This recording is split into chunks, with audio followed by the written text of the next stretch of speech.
Hello everyone, welcome to Keystone Life Sciences. Last lecture में हम लोग डेवलपमेंटल सिग्नलिंग पाथवे के बारे में बात कर रहे थे और वहां पे हम लोगों ने TGF beta mediated signalling pathway के बारे में पढ़ा। ठीक है, टीजीएफ बीटा जब आता है तो सेल में वो क्या रिस्पॉन्स प्रोड्यूस करता है, मैंने सारी चीजें आपको बताया किस तरह से उसकी सिग्नलिंग मीडिएट होती है, कौन कौन सी प्रोटीन्स एक्टिवेट होती हैं, क्या करती हैं, सारी चीजें लास्ट लेक्चर में हम लोगों ने डिस्कस किया। ठीक है, इस लेक्चर में हम लोग एक और डेवलपमेंटल सिग्नलिंग पाथवे के बारे में पढ़ेंगे जिसका नाम है वेंट सिग्नलिंग। ठीक है, लेकिन वेंट सिग्नलिंग में आगे बढ़ने से पहले बेसिक सी चीजें मैं आपको बताना चाहता हूँ। ठीक है, जो कि बहुत ही इंपॉर्टेंट है और ये ध्यान देने वाली बात है। ठीक है, अभी तक मैंने आपको जितने भी सिग्नलिंग पाथवेज बताए हैं, चाहे मैंने आपको ग्लाइकोजन का ब्रेकडाउन बताया हो, चाहे मैंने आपको ग्लाइकोजन की सिंथेसिस के बारे में बताया हो, चाहे मैंने रेस मैप काइनेज कैस्केड के बारे में बताया हो, या फिर TGF beta mediated signalling pathway के बारे में, जितने भी पाथवे के बारे में मैंने आपको बताया, उन सब के डाउन रेगुलेशन के बारे में भी मैंने आपको बताया। इसका मतलब वो पाथवे जब एक्टिवेट होते हैं, अपना रिस्पॉन्स देते हैं, तो जो रिस्पॉन्स वो पाथवेज प्रोड्यूस करते हैं उसको रिवर्स भी किया जा सकता है। ठीक, मतलब वो जो सिग्नलिंग पाथवेज हैं वो सब रिवर्सिबल सिग्नलिंग पाथवेज थे। ठीक है, मतलब एक बार एक्टिवेट हुए, रिस्पॉन्स आ गया, उनका काम हो गया, फिर उनको डाउन रेगुलेट किया जा सकता है और सेल को अपनी नॉर्मल कंडीशन में लाया जा सकता है। ठीक है, लेकिन आज से हम लोग जिन सिग्नलिंग पाथवेज के बारे में स्टडी करेंगे, जैसे कि वेंट सिग्नलिंग, हेजहॉग सिग्नलिंग, ठीक है, और इसके अलावा एनएफ कप्पा बी सिग्नलिंग के बारे में भी मैं आपको बताऊंगा। ऐसी सारी सिग्नलिंग्स जब इनिशिएट होती हैं, खास करके जब वेंट सिग्नलिंग और हेजहॉग सिग्नलिंग जब इनिशिएट होती हैं, तो ये इरिवर्सिबल टाइप की सिग्नलिंग होती हैं और या फिर बहुत स्लोली रिवर्सिबल सिग्नलिंग होती है। रिवर्स होती भी हैं तो धीरे धीरे रिवर्स होती हैं, बहुत तेजी से रिवर्स नहीं होती हैं, इसीलिए इनको इरिवर्सिबल सिग्नलिंग प्रोसेस कहा जाता है, चाहे हम लोग वेंट सिग्नलिंग की बात करें और चाहे हम लोग हेजहॉग सिग्नलिंग की बात करें। ठीक है, और ये दोनों ही तरह की सिग्नलिंग जो होती हैं ये अर्ली डेवलपमेंट में बहुत इंपॉर्टेंट रोल प्ले करती हैं। ठीक है, ये खास करके लिम्ब डेवलपमेंट में इंपॉर्टेंट रोल प्ले करती हैं, ब्रेन के डेवलपमेंट में इंपॉर्टेंट रोल प्ले करती हैं, स्टेम सेल्स जो होती हैं उनके प्रोलिफरेशन में इंपॉर्टेंट रोल प्ले करती हैं। और इसीलिए जब एक बार लिम्ब का डेवलपमेंट हो जाता है, एक बार हमारी लिम्स डेवलप हो गई, तो बाद में वो रिवर्स नहीं हो पाती। ठीक है, एक बार हमारे हाथ पैर बन गए तो फिर वो हाथ पैर ही रहेंगे, वापस से फिर से लिम्ब एपिकल एक्टोडर्मल रिज में नहीं कन्वर्ट हो सकती। ठीक है, तो इसी तरह से एक बार जब पैटर्निंग हो जाती है तो वो रिवर्स नहीं हो सकती। वो इसलिए नहीं रिवर्स हो सकती क्योंकि वहां पे जो मेजर सिग्नलिंग पाथवेज होते हैं that is the went signalling and hedgehog signalling. ठीक है, और ये सिग्नलिंग प्रोसेस जो होती हैं ये रिवर्सिबल नहीं होती हैं। एक बार ये जो रिस्पॉन्स प्रोड्यूस कर देंगी वो सेल में परसिस्ट करेगा और लॉन्ग टाइम तक परसिस्ट करेगा। ठीक है, इसके बाद हम लोग बात करते हैं कि जो वेंट सिग्नलिंग, अभी मैं दोनों को थोड़ा सा कंपेयर करता हुआ चलूंगा, बाद में मैं वेंट सिग्नलिंग के बारे में बात करूंगा। ठीक है, वेंट सिग्नलिंग या फिर हम हेजहॉग सिग्नलिंग की बात करें, दोनों ही तरह की signalling different set of receptor और डिफरेंट सेट ऑफ प्रोटीन्स को यूज करती है। ठीक है, मतलब वेंट का रिसेप्टर कुछ और होगा, वो कुछ और प्रोटीन्स को एक्टिवेट करेगा। हेजहॉग प्रोटीन जो होती है उसका रिसेप्टर कुछ और होगा, वो कुछ और प्रोटीन्स को एक्टिवेट करेगा। ठीक है, ये दोनों में डिफरेंस है, लेकिन इसके अलावा भी वहां पे कुछ सिमिलरिटी। ठीक है, और वो सिमिलरिटी ये है कि रेस्टिंग कंडीशन में, ठीक है, जब सेल रेस्टिंग कंडीशन में है तो दोनों ही केस में जो इनकी इफेक्टर प्रोटीन्स होती हैं उनका यूबीक्विटिन मेडिएटेड डिग्रेडेशन कर दिया जाता है। ठीक है, उन्हें डिग्रेड कर दिया जाता है, सेल्स में वो परसिस्ट नहीं करती। लेकिन जैसे ही सिग्नलिंग प्रोसेस शुरू होती है, चाहे वेंट सिग्नलिंग शुरू हो चाहे हेजहॉग सिग्नलिंग शुरू हो, दोनों ही सिग्नलिंग के केस में इनकी जो इफेक्टर प्रोटीन्स होती हैं उनके यूबीक्विटिन मेडिएटेड डिग्रेडेशन को रोक दिया जाता है। ठीक है, और वो न्यूक्लियस में मूव करके एक ट्रांसक्रिप्शन फैक्टर की तरह फंक्शन करती है। ठीक है, या हम लोग कहें कि ट्रांसक्रिप्शनल एक्टिवेटर की तरह फंक्शन करती है, क्योंकि जब कभी भी वेंट सिग्नलिंग और हेजहॉग सिग्नलिंग इनिशिएट होती है तो ये दोनों ही ग्रोथ फैक्टर्स हैं और दोनों ही क्या करते हैं, सेल डिवीजन को प्रमोट करते हैं, इसीलिए इनको हम लोग कह रहे हैं कि ये ग्रोथ फैक्टर्स होते हैं। ठीक है, और बेंट सिग्नलिंग, बेंट चाहे हम बेंट प्रोटीन की बात करें चाहे हम हेजहॉग सिग्नल मॉलिक्यूल की बात करें, दोनों ही जो प्रोटीन्स हैं ये इवोल्यूशनरी कंजर्व्ड होती हैं। ठीक, और इनके सिग्नलिंग पाथवे में जितनी भी प्रोटीन्स इन्वॉल्व होती हैं ये सब भी इवोल्यूशनरी कंजर्व्ड होती हैं। ठीक है, ये कुछ नॉर्मल सी बातें थी जो मुझे वेंट और हेजहॉग के बारे में आपको बताना था। ठीक है, दोनों की सिग्नलिंग हम लोग अलग अलग पढ़ेंगे। क्यों? क्योंकि इनके रिसेप्टर्स अलग हैं पहली चीज, और इनकी जो इफेक्टर प्रोटीन्स हैं वो भी अलग है। तो सबसे पहले हम लोग बात करेंगे वेंट सिग्नलिंग के बारे में। वेंट सिग्नलिंग के बारे में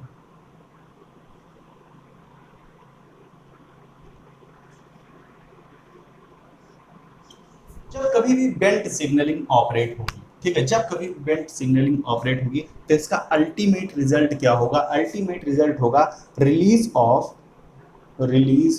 of A transcription factor from the cytosolic protein complex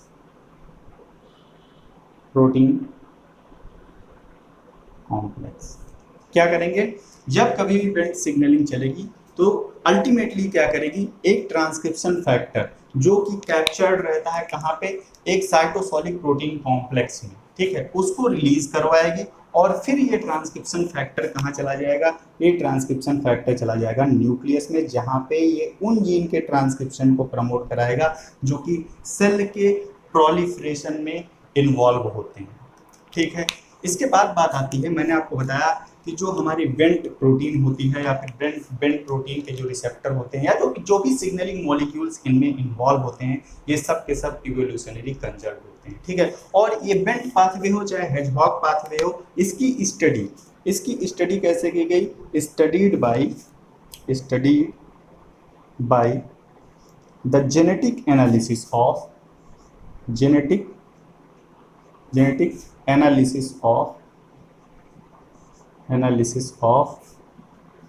of developmental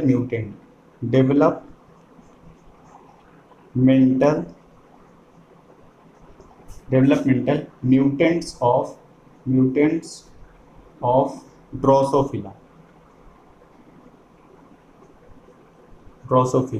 Drosophila के डेवलपमेंटल म्यूटेंट्स की जेनेटिक स्टडी से इनकी स्टडी की गई है। चाहे वेंट प्रोटीन की हम लोग बात करें, चाहे हेजहॉग प्रोटीन की बात करें, दोनों की ही स्टडी कैसे की गई है? By the genetic mutants of the Drosophila. ये फ्लाई है, एक मॉडल ऑर्गेनिज्म।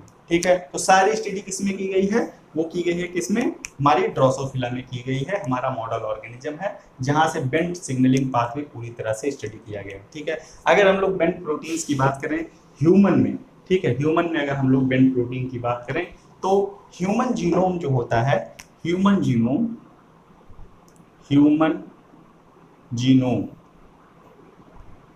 की अगर हम लोग बात करें तो ह्यूमन जीनोम इनकोड करता है, इनकोड्स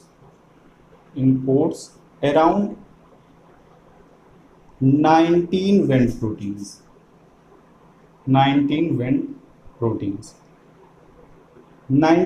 प्रोटीन्स को ये इनकोड करता है। और ये जो वेंट प्रोटीन होते हैं ये अपने रिसेप्टर से बाइंड करके डिफरेंट सिग्नलिंग रिस्पॉन्स प्रोड्यूस करते हैं। ठीक है, और वो सिग्नलिंग रिस्पॉन्स जो प्रोड्यूस होता है वो बहुत सारे डेवलपमेंटल प्रोसेसेस में इन्वॉल्व होता है। किसमें इन्वॉल्व होता है? डेवलपमेंटल प्रोसेसेस में इन्वॉल्व होता है, बहुत सारी डेवलपमेंटल प्रोसेस में इन्वॉल्व होता है, जैसे कि ब्रेन डेवलपमेंट में इन्वॉल्व होता है। ब्रेन डेवलपमेंट हो गया, लिम्ब पैटर्निंग, सब बताऊंगा आपको, एक एक चीज डेवलपमेंटल बायोलॉजी में सारी चीजें बताऊंगा कैसे वेंट सिग्नलिंग वहां पे काम करता है। Limb patterning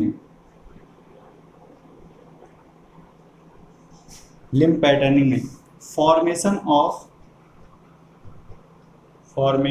of osteoblast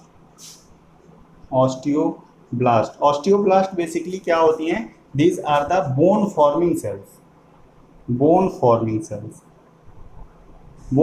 cells जो होती हैं उनके फॉर्मेशन में भी Wnt signalling important role play करती है। इसके अलावा division of various stem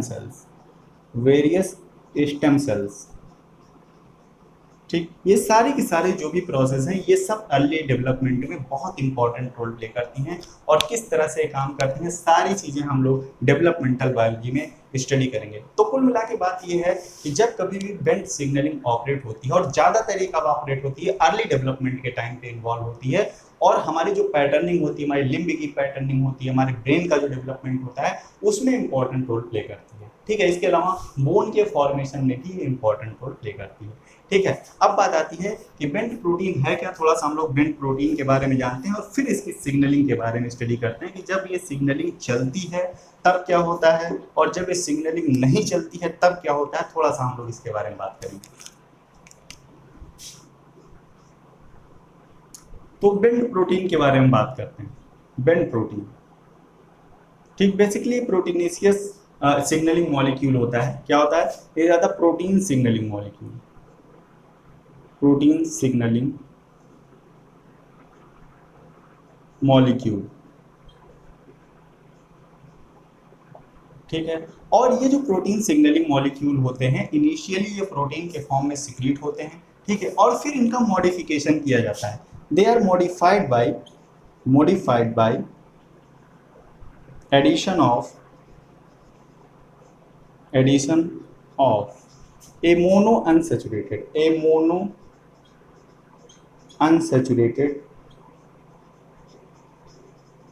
unsaturated fatty acid. ठीक है, और वो फैटी एसिड कौन सी है, palmitoleic acid.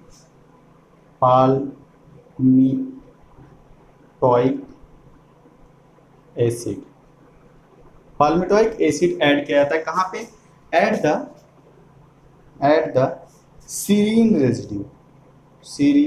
residue in the middle of the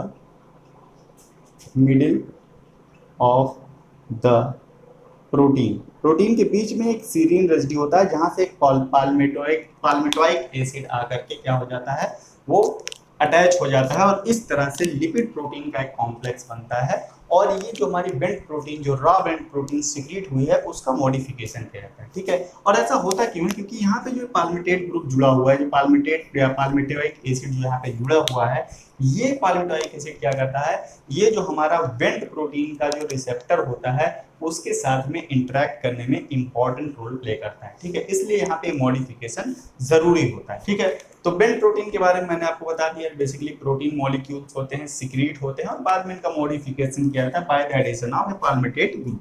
ठीक है, एक बार ये जब रिलीज हो जाते हैं तो जा करके अपने रिसेप्टर से बाइंड करते हैं। ठीक है, हमें सिग्नलिंग मॉलिक्यूल के बारे में जब पता चल गया तो ये जरूरी है कि हमको इसके रिसेप्टर के बारे में भी पता हो।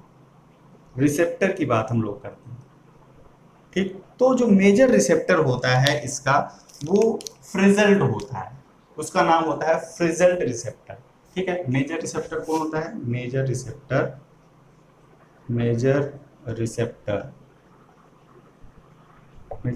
क्या है, फ्रिजल्ड।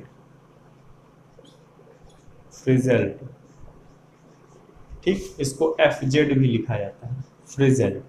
ठीक है, फ्रिजल्ट के बारे में कुछ बातें मैं आपको बताता हूँ। ज़्यादा स्ट्रक्चर जो इनका होता है, it is the similar to the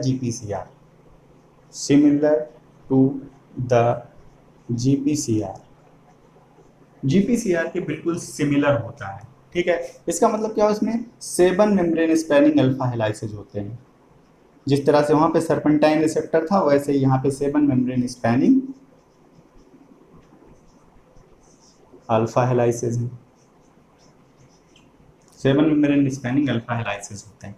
ठीक है, यहाँ पे खास बात यह है कि ये do not activate a G protein. ठीक, इनके पास में क्या होता है, a large extracellular cysteine rich domain होता है। ठीक, और यही क्या होता है, लाइगेंड बाइंडिंग साइट होता है। लाइगेंड बाइंडिंग साइट, ये जो सिस्टीन रिच डोमेन होता है, क्या होता है, लाइगेंड बाइंडिंग साइट होता है। ठीक, इसी सिस्टीन रिच डोमेन से जो हमारा बेंट प्रोटीन है, उस बेंट प्रोटीन में जो पाल्मिटेट ग्रुप लगा हुआ है, जो पाल्मिटेट मॉलिक्यूल लगा हुआ है, वो पाल्मिटेट मॉलिक्यूल आता है और कहाँ से बाइंड करता है, इस सिस्टीन रिच रीजन से बाइंड करता है। ठीक है, और रिसेप्टर और लाइगेंड का जो कॉम्प्लेक्स होता है उसको स्टेबिलिटी प्रोवाइड करता है। ठीक है, तो यहाँ पे ध्यान देने वाली बात ये है कि यहाँ पे जो हमारा सिग्नलिंग मॉलिक्यूल है उसका पोस्ट ट्रांसलेशनल मॉडिफिकेशन किया गया। ठीक है, और पोस्ट ट्रांसलेशनल मॉडिफिकेशन के दौरान उसमें एक लिपिड मॉलिक्यूल जुड़ा हुआ है। ठीक है, तो यहाँ पे आप लोग ध्यान रखिएगा कि बेंट प्रोटीन या बेंट सिग्नलिंग मॉलिक्यूल ही एक ऐसा एग्जाम्पल है जिसमें पोस्ट ट्रांसलेशनल मॉडिफिकेशन के दौरान लिपिड मॉलिक्यूल जुड़ता है, और ये लिपिड मॉलिक्यूल जो होता है वो रिसेप्टर और लाइगेंड के इंटरेक्शन में इंपॉर्टेंट रोल प्ले करता है। इसके अलावा आपको कहीं भी सिग्नलिंग पाथवे में रिसेप्टर और लाइगेंड के इंटरेक्शन में कोई लिपिड इंपॉर्टेंट रोल प्ले करता हुआ नजर नहीं आएगा। सिर्फ और सिर्फ बेंट प्रोटीन के केस में आपको ऐसा देखने के लिए मिलेगा, इस चीज को याद रखिएगा। ठीक है, अब हम लोग बात करते हैं, आगे बढ़ते हैं। यहाँ पे एक और रिसेप्टर, एक और ट्रांसमेम्ब्रेन प्रोटीन इन्वॉल्व होती है। ठीक है, एक और ट्रांसमेम्ब्रेन प्रोटीन इन्वॉल्व होती है जो कि रिसेप्टर की तरह ही काम करती है, लेकिन इसके पास में वेंट की बाइंडिंग साइट नहीं होती है। इसका काम वेंट की बाइंडिंग के बाद आता है, जिसको कहा जाता है LRP। LRP ये भी एक तरह का ट्रांसमेम्ब्रेन प्रोटीन है, ट्रांसमेम्ब्रेन प्रोटीन है, और ये इंपॉर्टेंट रोल प्ले करती है वेंट सिग्नलिंग को ऑपरेट करने में। ठीक है, LRP का मतलब होता है लिपोप्रोटीन रिलेटेड प्रोटीन्स। ठीक है, lipoprotein related protein, LRP lipoprotein related proteins. ठीक है, तो ये क्या करती हैं बेसिकली, ये ट्रांसमेम्ब्रेन प्रोटीन्स होती हैं। एक बार जब फ्रिजल एक्टिवेट हो जाता है तो उसके बाद ये क्या करती हैं, जो साइटोसोलिक कॉम्प्लेक्स होता है उसको अपनी तरफ इंटरेक्ट करती है। किस तरह से इंटरेक्ट करती हैं आगे चल के हम लोग बात करेंगे। ठीक है, LRP इसको वर्टिब्रेट में बोलते हैं। ठीक है, LRP कहाँ पे बोलते हैं, इसको वर्टिब्रेट में बोलते हैं, वर्टिब्रेट में बोलते हैं। ठीक है, और इसका जो आइसोफॉर्म हमारा ड्रोसोफिला में पाया जाता है, LRP का जो आइसोफॉर्म हमारा ड्रोसोफिला में पाया जाता है, ड्रोसोफिला में उसको एरो बोलते हैं। ठीक, उसको बोलते हैं एरो। ये बात आपके समझ में आ गई होगी। बेंट प्रोटीन के बारे में मैंने आपको बता दिया, बेंट सिग्नलिंग मॉलिक्यूल है, प्रोटीनेशियस मॉलिक्यूल होता है, सिक्रीट होता है, उसका मॉडिफिकेशन होता है। ठीक है, मॉडिफिकेशन कैसे होता है, वहां पे लिपिड मॉलिक्यूल आकर के जुड़ता है, दैट इज द पाल्मिटोइक एसिड। ठीक है, पाल्मिटोइक एसिड फ्रिजल से इंटरेक्ट करता है। फ्रिजल क्या है, रिसेप्टर होता है वेंट प्रोटीन का, बिल्कुल GPCR की तरह होता है। डिफरेंस ये है कि GPCR जब एक्टिवेट होता है तो एक G प्रोटीन को एक्टिवेट करता है, जबकि फ्रिजल जो होगा वो कभी भी G प्रोटीन को एक्टिवेट नहीं करेगा। ठीक है, ये सारी चीजें हो गई। ठीक, अब आपको यहाँ पे पता होना चाहिए जो फ्रिजल है वो हमारा रिसेप्टर है, लेकिन मैंने आपको बताया ह्यूमन जीनोम जो है वो 19 डिफरेंट टाइप्स के बेंट प्रोटीन्स को क्या करता है, प्रोड्यूस करता है। ठीक है, तो डिफरेंट टाइप के बेंट प्रोटीन्स जब जाके फ्रिजल से इंटरेक्ट करेंगे, उससे अटैच होंगी, तो डिफरेंट टाइप के सिग्नलिंग पाथवेज को इनिशिएट करवाएंगे। ठीक है, तो कुल मिला के जब कभी भी बेंट अपने रिसेप्टर के साथ में इंटरेक्ट करता है तो तीन मेजर सिग्नलिंग पाथवेज इनिशिएट होते हैं। ठीक है, ऐसा दिखाया गया है। ठीक है, उनमें से जो सबसे मेन सिग्नलिंग पाथवे है that is the beta catenin developmental pathway. Beta catenin development pathway. ठीक, फिर से सुनिएगा एक बार, मैंने कहा कि जब डिफरेंट टाइप की बेंट प्रोटीन अपने रिसेप्टर से इंटरेक्ट करती हैं तो 3 तरह के पाथवेज इनिशिएट कर सकती हैं। उनमें से जो सबसे मेन, सबसे इंपॉर्टेंट पाथवे है that is the beta catenin development pathway. ठीक है, बीटा कैटेनिन मैंने आपको बताया था जब मैं आपको सेल सेल जंक्शन पढ़ा रहा था, तो मैंने आपको एडाप्टर प्रोटीन्स के बारे में बताया था, that is the beta catenin, वही वाला बीटा कैटेनिन है ये। इसका बहुत सारे रोल होते हैं, इसके बारे में भी हम लोग डिस्कस करते हैं। ठीक है, बीटा कैटेनिन की बात कर लेते हैं। जब कभी भी हम वर्टिब्रेट की बात करेंगे, वर्टिब्रेट्स की जब हम लोग बात करेंगे तो वहां पे हम लोग इसको बोलते हैं बीटा कैटेनिन। ठीक, और अगर हम लोग बात करें ड्रोसोफिला की तो वहां पे बीटा कैटेनिन को बोला क्या जाता है, आर्मेडिलो। ठीक है, और ये इंपॉर्टेंट है, ये एग्जाम में पूछा जा चुका है। बीटा कैटेनिन का आइसोफॉर्म जो कि ड्रोसोफिला में पाया जाता है उसको क्या बोलते हैं, आर्मेडिलो बोलते हैं, याद रखिएगा। तो बीटा कैटनिन डेवलपमेंट पाथवे के बारे में हम लोग बात करेंगे, लेकिन उससे पहले थोड़ी सी बात हम लोग बीटा कैटनिन की कर लेते हैं कि बीटा कैटनिन है क्या। आप लोगों को पता है कि बीटा कैटनिन जो होता है वो बेसिकली लिंकर प्रोटीन्स होती हैं। मैंने आपको बताया था सेल सेल जंक्शन में इनका रोल, ठीक है।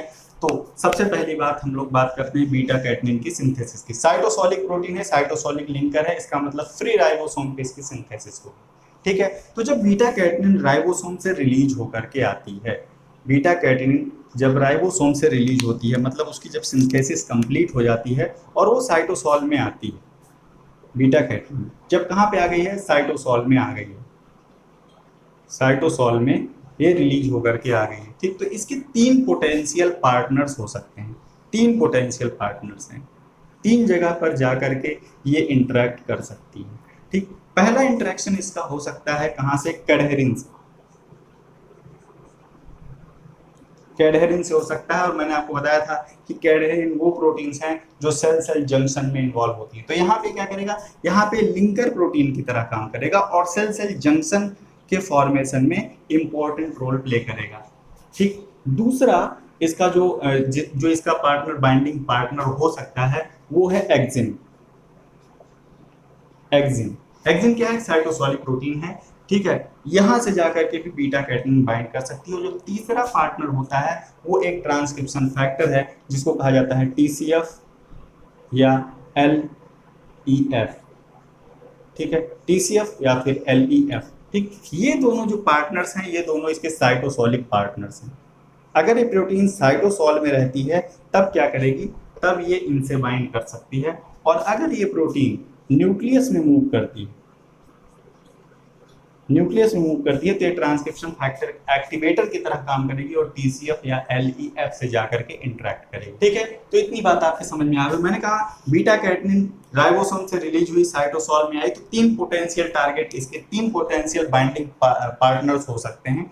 पहला मैंने कहा कैडहेरिन जो कि लिंकर, जहां पे लिंकर प्रोटीन की तरह काम करेगी और क्या बनाने में इन्वॉल्व होगी, सेल सेल जंक्शन, ठीक है। दूसरा साइटोसोल में ही अगर रहती है तो एक्सिन से इंटरेक्ट कर सकती है और अगर इन दोनों से इंटरेक्ट नहीं करती है तो कहाँ चली जाएगी, न्यूक्लियस में, और वहां पे TCF और LEF नाम के ट्रांसक्रिप्शन फैक्टर्स हैं, उनके थ्रू ये जीन के एक्सप्रेशन को एक्टिवेट करवाएगी, ठीक है। तो ये सारी बातें। अब बात ये आती है कब यहाँ से बाइंड करेगी, कब यहाँ से बाइंड करेगी और कब ये काम होगा, ठीक है। थोड़ा सा इसके बारे में बात कर लेते हैं, ठीक। बीटा कैटनिन जब रिलीज होती है तो उसकी फर्स्ट चॉइस जो होती है दैट इज द कैडहेरिन। अगर कैडहेरिन अवेलेबल है, ठीक है, वहां पे सेल सेल जंक्शन का फॉर्मेशन हो रहा है, तो उस कंडीशन में जो हमारी बीटा कैटनिन आएगी वो कैडहेरिन के साथ में लिंकर प्रोटीन बन करके सेल सेल जंक्शन में इन्वॉल्व होगी, पहली कंडीशन। दूसरा पार्टनर इसका होता है एक्सिन कॉम्प्लेक्स, ठीक है। एक्सिन से कब इंटरेक्ट करेगी, एक्सिन से 2 कंडीशन में इंटरेक्ट करेगी। एक तो कैडहेरिन का लेवल कम हो जाए, ठीक है, कैडहेरिन का लेवल कम हो जाए, कैडहेरिन है ही नहीं तो कहां से बाइंड करेगा। दूसरा कारण ये हो सकता है कि जो सेल सेल जंक्शन का फॉर्मेशन हो रहा है वो डीस्टेबलाइज हो जाए, सेल सेल जंक्शन का जो फॉर्मेशन हो रहा है वो डीस्टेबलाइज हो जाए। ऐसी दोनों ही कंडीशन में क्या होता है, साइटोसोलिक कैडहेरिन का लेवल बढ़ने लगता है और साइटोसोलिक कैडहेरिन किसके साथ में इंटरेक्ट करता है, एक्सिन के साथ में इंटरेक्ट करता है, ठीक है। तो हमें यहाँ पे इस सिग्नलिंग को समझने के लिए, वेंट सिग्नलिंग को समझने के लिए एक तो एक्सिन वाले की जरूरत है और एक TCF और LEF वाले की जरूरत है। कैडहेरिन वाला मैं आपको ऑलरेडी बता चुका हूँ, ठीक है। तो अब हम ये मान लेते हैं कि कैडहेरिन नहीं है या फिर सेल सेल जंक्शन का फॉर्मेशन नहीं हो रहा है, तो हमारी जो प्रोटीन है वो एक्सिन के साथ में इंटरेक्ट कर रही है, ठीक है। अब अगर ये एक्सिन के साथ में इंटरेक्ट कर रही है तो क्या होगा, ठीक है। तो अब हम ये सपोज करते हैं कि अभी बेंट सिग्नलिंग नहीं चल रही है, जो हमारी सेल्स हैं वो रेस्टिंग कंडीशन में, ठीक है, रेस्टिंग कंडीशन में। और यहाँ पे क्या है, वेंट जो है हमारा मॉलिक्यूल, वेंट मॉलिक्यूल वो एब्सेंट है, ठीक है। तो ये 2 कंडीशंस हम लेकर के चलते हैं, रेस्टिंग कंडीशन में है और वेंट मॉलिक्यूल एब्सेंट है, ठीक है। दूसरी बात ये है कि सेल सेल जंक्शन का फॉर्मेशन नहीं हो रहा है और हमारी जो बीटा कैटेनिन प्रोटीन है वो साइटोसोल में है। ऐसी कंडीशन में क्या होगा, ठीक है, मैं आपको बना के दिखाते हुए चलता हूँ, ठीक है। ये सपोज दैट प्लाज्मा मेम्ब्रेन, ये क्या है, प्लाज्मा मेम्ब्रेन है, यहाँ पे एक्स्ट्रा सेलुलर फेस है, एक्सटर्नल रीजन है और ये साइटोसोल, ठीक, एक एक चीज बनाता हुआ मैं चलूंगा, यहाँ पे सारी चीजें मैं आपको बना के दिखाऊंगा। ये हमारा रिसेप्टर है, 1 2 3 4 5 6 7 7 मेम्ब्रेन स्पैनिंग हेलाइसिस आपको दिख रहे होंगे। ये क्या है, एफजेड रिसेप्टर या हम कहें फ्रेजल रिसेप्टर है। ठीक है, दूसरी मैंने कहा था एक और ट्रांस मेम्ब्रेन प्रोटीन यहाँ पे इन्वॉल्व होती है जिसको हम लोग एलआरपी बोल रहे थे। तो ठीक है, तो हमने एलआरपी भी यहाँ पे बना दिया, एलआरपी। दोनों ही इनएक्टिवेटेड फॉर्म में है, यहाँ पे वेंट प्रेजेंट नहीं है। ठीक, इस कंडीशन में क्या होगा, जो बीटा कैटनिन सेल के पास में है, ठीक है, कौन, बीटा कैटनिन, ये क्या है, ये सपोज दैट बीटा कैटनिन है, ये बीटा कैटनिन। ठीक, ये बीटा कैटनिन एक्सिन कॉम्प्लेक्स के साथ में इंटरेक्ट करेगी। ठीक है, और एक्सिन बेसिकली कॉम्प्लेक्स होता है, एक्सिन होता है उसमें, एक्सिन होता है और एपीसी होता है, एक्सिन एपीसी कॉम्प्लेक्स इसको बोलते हैं। ठीक है, एक्सिन एपीसी कॉम्प्लेक्स के साथ में इंटरेक्ट करती है, और जैसे ही ये इस कॉम्प्लेक्स के साथ में इंटरेक्ट करती है, वहां पे दो काइनेजेज आकर के इससे जुड़ते हैं। एक तो होता है केसीन काइनेज 1 अल्फा, ठीक है, एक आता है कौन, केसीन काइनेज 1 अल्फा। सी के की बात मैं आपको कर रहा हूं, सी के का मतलब होता है केसीन, केसीन काइनेज, ठीक है, casein kinase, casein kinase 1 alpha आकर के जुड़ता है। और दूसरा एक और काइनेज आता है जो कि हम लोग अच्छी तरह से जानते हैं, दैट इज द GSK3। ठीक है, और दूसरा क्या आता है, GSK3, जी ग्लाइकोजन सिंथेज काइनेज 3। ठीक है, GSK3। ठीक, ये दोनों मिलकर के क्या करते हैं, ये दोनों मिलकर के इसका फास्फोराइलेशन करते हैं, इसका बीटा कैटेनिन का फास्फोराइलेशन करते हैं। ठीक, तो बीटा कैटेनिन को फास्फोराइलेट कर देंगे, और जब ये बीटा कैटेनिन को फास्फोराइलेट कर देंगे तो यहाँ पे जो फास्फेट लगा हुआ है, सीरीन और थ्रियोनिन पे फास्फोराइलेट करेंगे, ये दोनों ही सीरीन थ्रियोनिन काइनेज है। ठीक है, सीरीन थ्रियोनिन पे जब ये फास्फोराइलेट कर देंगे तो ये जो फास्फेट्स हैं ये कुछ E3 यूबिक्विटिन लाइगेजेस के लिए बाइंडिंग साइट का काम करेंगे। ठीक है, तो वहां पे जो E3 यूबिक्विटिन लाइगेज आकर के बाइंड करता है वो बेसिकली होता है TR,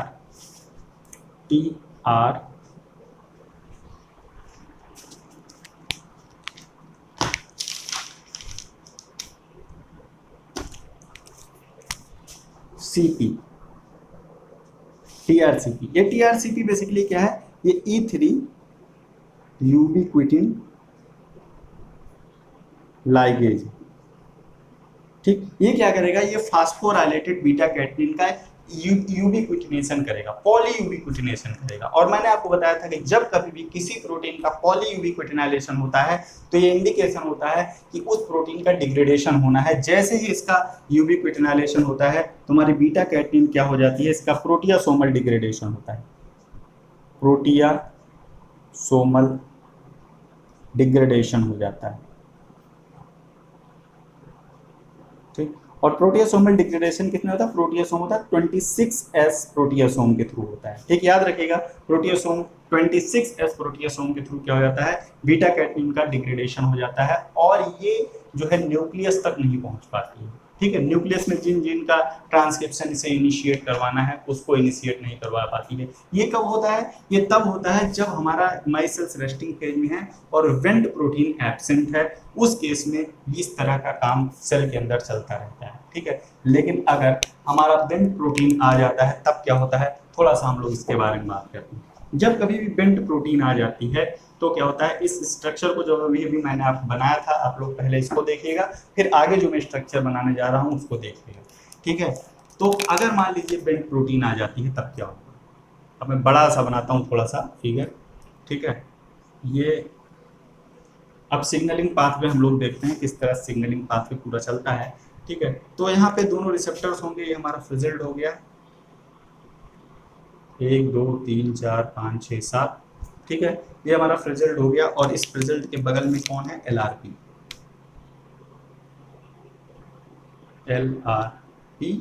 और ये है फ्रिजल्ड।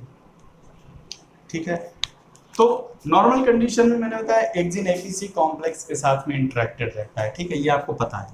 ठीक, जैसे ही वेंट आया और वेंट आकर के एक्स्ट्रा सेलुलर फेज से बाइंड किया, कौन आया, वेंट, वेंट आ गया यहाँ पे, तो क्या होगा, फ्रिजल्ड का कन्फॉर्मेशन चेंज होगा। ठीक है। और जैसे ही फ्रेजल का कन्फॉर्मेशन चेंज होगा, यहाँ पे एक मेम्ब्रेन बाउंड एंजाइम है जिसका नाम है casein kinase 1 gamma, CK1 gamma, ये इसको एक्टिवेट करेगा। ठीक है, केसीन काइनेज 1 गामा को क्या किया इसने, एक्टिवेट किया। और जैसे ही केसीन काइनेज 1 गामा एक्टिवेट हुआ, इसने क्या किया, इसने LRP के साइटोसोलिक टेल में फास्फोराइलेशन किया।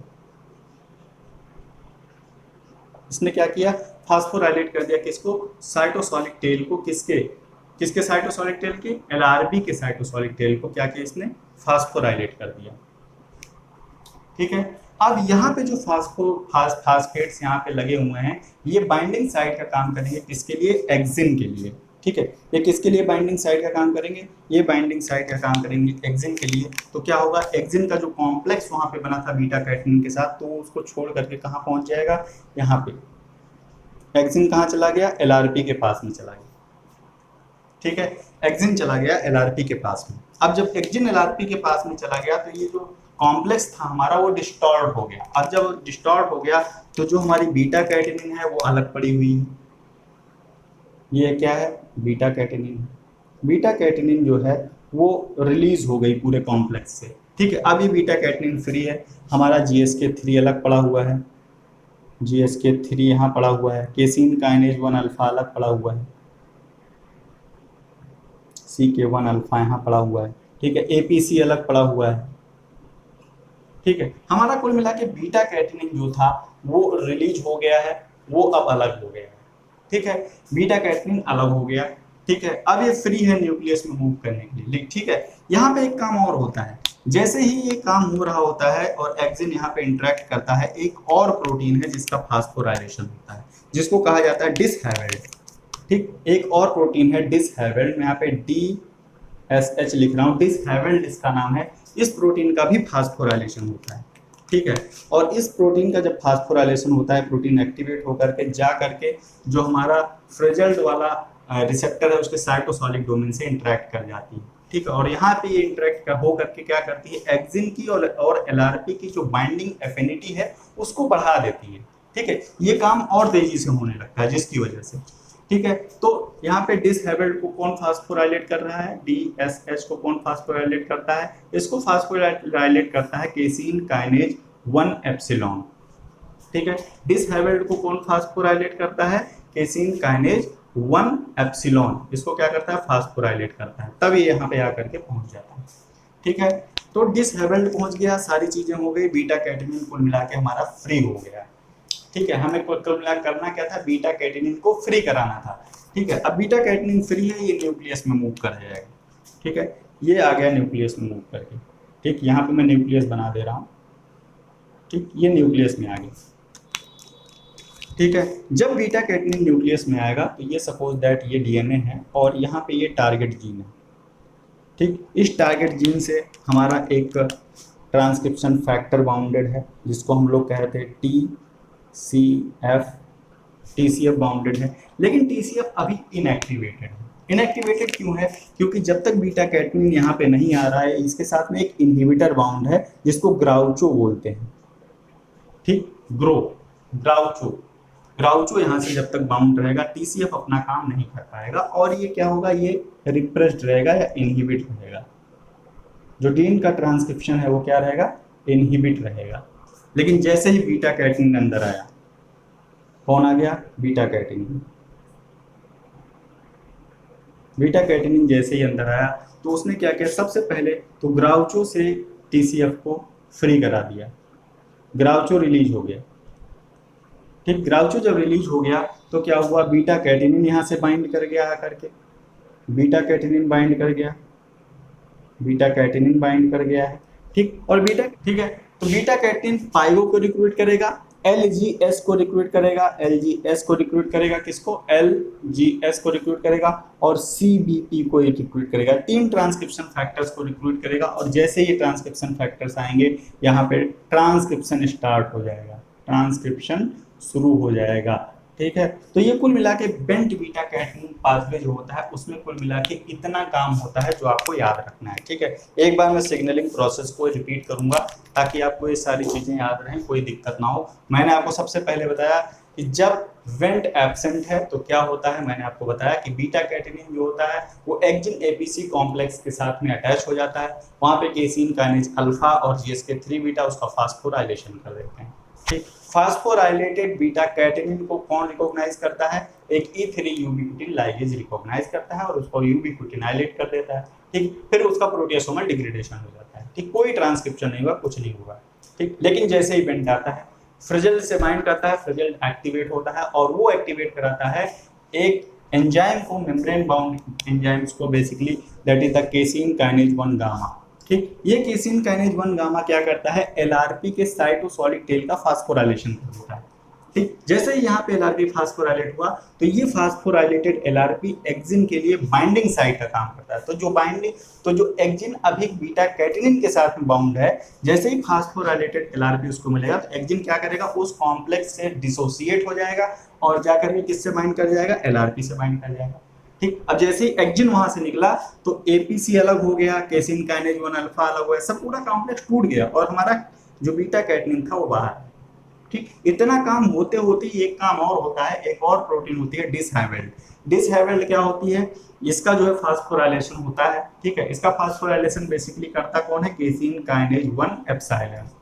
ठीक है, तो केसीन काइनेज 1 एप्सिलॉन क्या करता है, ये डिसहैवेल्ड का फास्फोराइलेशन कर देता है और ये इंटरेक्ट होकर के कहाँ पहुंच जाता है, ये पहुंच जाता है जो फ्रिजल्ड है उसके साइटोसोलिक डोमेन पे, और ये क्या करता है, जो हमारा एलआरपी और एक्जिन का इंटरेक्शन है उसको स्ट्रेंथ प्रोवाइड करता है। ठीक है, कुल मिला के हमारा बीटा कैटेनिन फ्री हो गया। ठीक, बीटा कैटेनिन न्यूक्लियस में मूव करता है, न्यूक्लियस में मूव करके ये इंटरेक्ट करता है टीसीएफ नाम के एक ट्रांसक्रिप्शन फैक्टर से, और वहाँ पे 3 और ट्रांसक्रिप्शन फैक्टर को रिक्रूट करता है। एक को हम लोग पाइगो बोलते हैं, दूसरे को हम लोग एलजीएस बोलते हैं और तीसरे को हम लोग सीबीपी बोलते हैं। और ये तीनों ट्रांसक्रिप्शन फैक्टर जैसे ही आते हैं ट्रांसक्रिप्शन की प्रोसेस स्विच ऑन हो जाती है और ये ऐसे जीन का ट्रांसक्रिप्शन कराते हैं जो कि सेल के प्रोलिफरेशन में इंपॉर्टेंट रोल प्ले करते हैं। ठीक है, तो ये कुल मिला के वेंट सिग्नलिंग पाथवे में होता है। ठीक है, तो इसके साथ ही हमारा जो वेंट सिग्नलिंग पाथवे था, जो सिग्नलिंग पाथवे था, वो यहाँ पे फिनिश होता है। डेवलपमेंटल बायोलॉजी में क्या काम करता है, हम लोग बताएंगे किस तरह से वेंट का कंसंट्रेशन पूरी की पूरी डेवलपमेंट को गवर्न करता है, क्या क्या चीज़ें वहाँ पे रेगुलेट करता है। हम लोग डेवलपमेंटल बायोलॉजी में इसके बारे में डिटेल में पढ़ेंगे। ठीक है, तो इस लेक्चर को हम लोग यहीं पे फिनिश करेंगे। नेक्स्ट लेक्चर में जब हम लोग मिलेंगे तो हम लोग हेजहॉग सिग्नलिंग के बारे में बात करेंगे। ठीक है, तो इस लेक्चर को यहीं पे खत्म करते हैं, मिलते हैं नेक्स्ट लेक्चर में। Thank you for watching.